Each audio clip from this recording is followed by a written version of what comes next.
So the day I was hanging out with my boy Greg, and Greg asked me at one point in the conversation, he's like, Eric, do you really believe, now tell me the truth, Eric, do you really believe that anybody can learn to sing?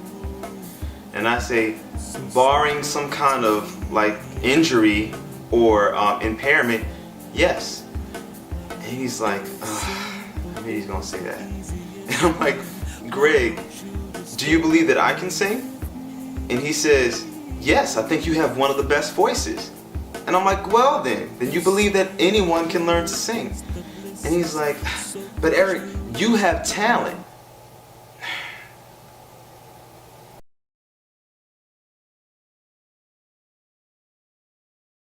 And when I see your face, I know that there ain't nothing strong enough to keep me away from you. There could be a wall of fire 10 feet higher, I would just walk on through. And she's on my mind, like all the time. Happy birthday, all over there. Happy birthday to you. Oh, I love you. It's funny to me because he's assuming that I could always sing from like the time I was a little kid. And so I started telling him my story. And I was like, do you realize that when I first started singing, everybody told me to quit? You know, my parents, my family, my friends. And I have a very loving family, but my parents, they were just, and my brothers, they were just being real. At the time, I just wasn't very good. And they would let me know, like, Eric, this is not for you. I mean, my homeroom teacher in high school, when I decided I was going to try to pursue music in college, Miss Curley, she told me, Eric, this is the biggest mistake of your life if you pursue music. That's what she told me. And she loved me, but she thought she was telling me the truth. You know, my dad would tell me, you know, you don't have it. Like, you don't have this ability. What makes you think you can do this? And he wasn't trying to hate on me. He was just like, Eric, come on, you got great grades. You know, you're testing like off the charts on these standardized tests. You know, why are you music? This is not where your natural ability lies. But for me, I had a passion for it, and I felt that I could figure it out. I felt like there was something I was missing. I could figure it out. A lot of people don't know this, but you know, around the time I was 14, I decided that I really wanted to sing. I got pretty serious about it. I was singing all my spare time, on lunch breaks and in PE, and anytime we had a substitute, I'd be singing with my friends, and we'd be singing songs. I had like a little singing group in high school. Shout out to Daryl and Aubrey. And we would do our thing. And it was I realized like I really want to do this. When I was in junior high school, I auditioned for my choir and I got laughed at. The teacher, you might have seen this in another video, but the choir director laughed at me so hard that she had tears coming out of her eyes, and she had to excuse herself, and then she had to apologize to me afterward because that's how hilarious she thought it was.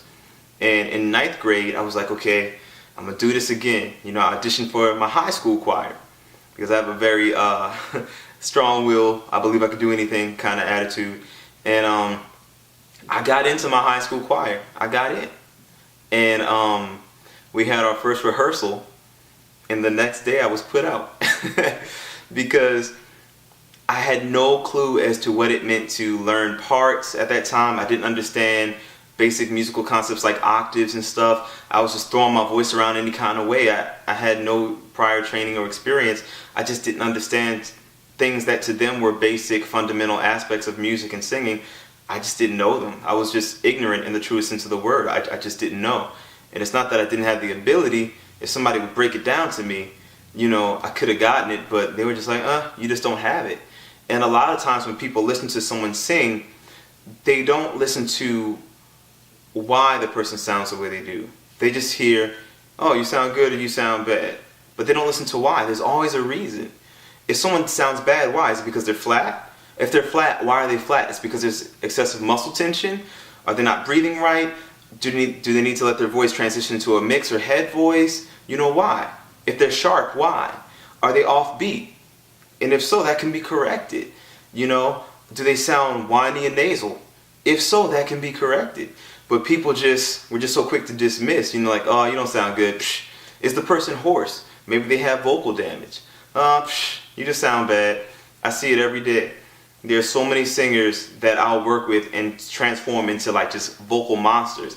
And people are always like, Eric, man, I never thought they'd be able to sing like this.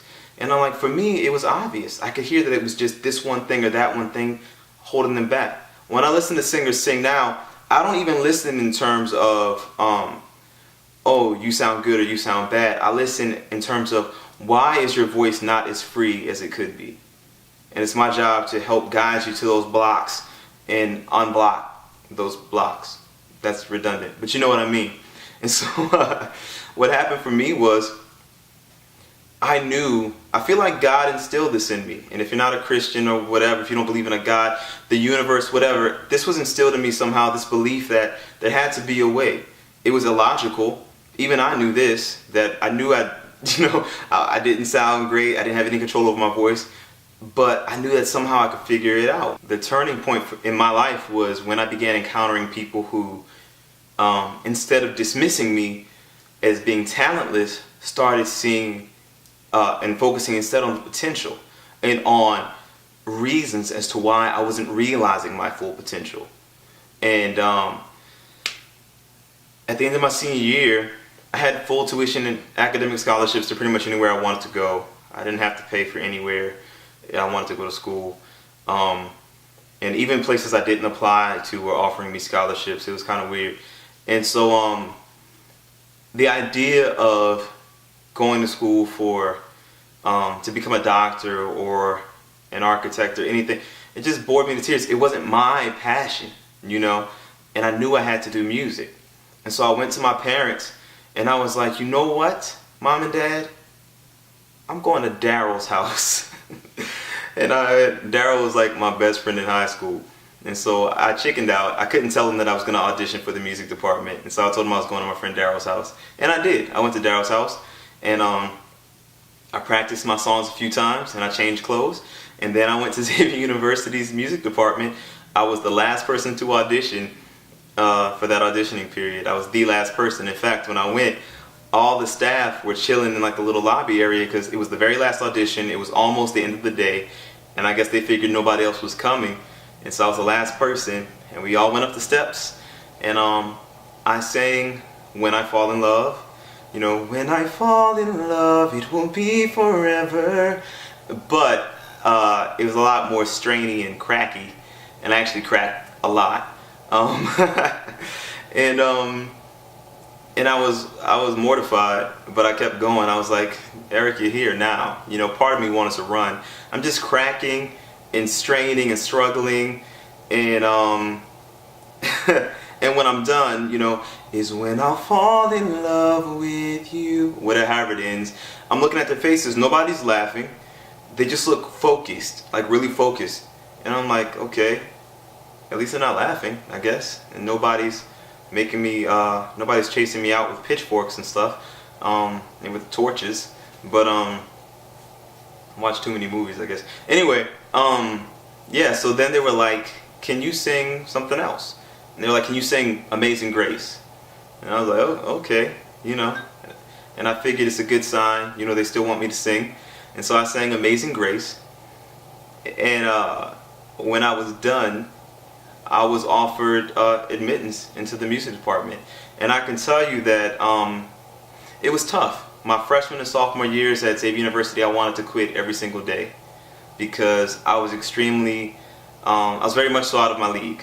I was in a department with people who had performed with Babyface and Layla Hathaway, who had sung for the Pope, and who had trained in Germany, and who had, you know, people who had experience. And I had to take remedial music theory classes. I just was really behind. I was not on the level of most of my peers there. I don't even know if you could really have called them peers at the time. I wasn't even close to their level. I was laughed at in classes where I had to sing, because they'd be like, nah, and I'd be like, nah, you know, and I was really struggling, you know, really. But the best part for me was that my voice teacher there, in the beginning, he told me a couple things that helped. After being damn near laughed out of concert choir one day, in my one-on-one lesson with him, he was like, "You're gonna have to develop a thicker skin, number one." And he was like, "You know, this is the music industry. If you're gonna break down every time somebody says you don't have it, then you might as well quit right now." And he was so right. And then he was like, "You could be great. You could really be great. Your instrument is fantastic." And it was the first time in my entire life that someone had spoken that out loud. The possibility that I could actually be great.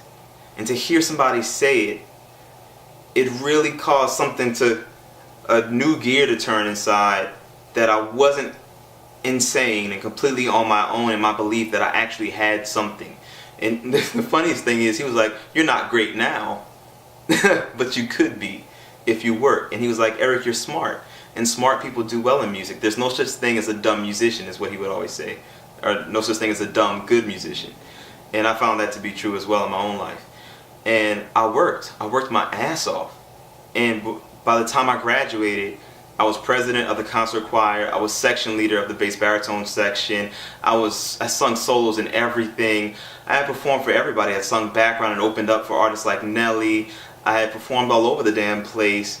I had sung for the Army National United Negro College Fund convention that they had in New Orleans. I've done all kind of crazy stuff. And please understand, this is not me bragging. It's not me saying that I'm the best. It's me saying that hard work makes the difference. I was going up against people who had always been told, "You're awesome, you're awesome, you're great, you're so naturally gifted, you have a talent, you have a gift." And they became complacent. I just worked harder than them. I would tell anybody, music is so subjective. Who's better than somebody else is a matter of opinion. Some people think that, you know, Mariah Carey is fantastic. Some people think she's awful. Some people think that, you know, Freddie Mercury is fantastic. Some people think he's awful. Whatever. It's a matter of opinion.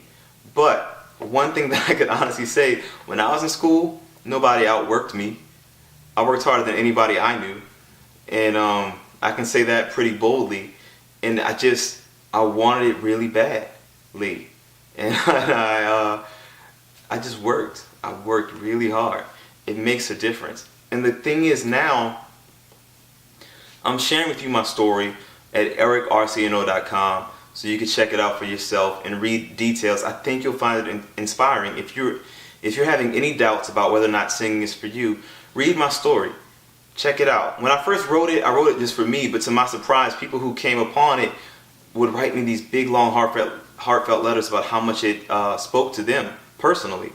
And I was amazed. So now I'm telling you, you know, read it. And I'm also doing this video at the insistence of my boy Greg. He was telling me, "Eric, you gotta tell people about this. You gotta tell people," because I think a lot of people assume that it's just easy for you, that you just somehow magically know this stuff, that you just somehow magically just could sing or whatever, and it's just not true. And you could do it. And the great thing is too, and it's not like a cheesy selling point here, but the fact is, a lot of the stuff that I went through, you don't have to go through, because I can help you get right to the heart of the stuff that really works. And so I can spare you a lot of the potholes that I had to run over. There's also a link in the info box if you want to get like my home study warm-ups, or if you want to read. There's plenty of free stuff too. I know it's financially difficult times these days in this country, and so if you gotta look at something for free, there's plenty of free stuff at aapproach.com too, free articles and free videos. So check them out, and they really work. So I don't put out anything that doesn't work. So it's not like a teaser. It's something that you can actually use. So check that out too. And I guess that's it. So read the story, and check out aapproach.com as well. And I'm saying and like a lot in this video, and that lets me know that I'm tired and I need to go to sleep. And so I'm gonna do that. And until next time, peace.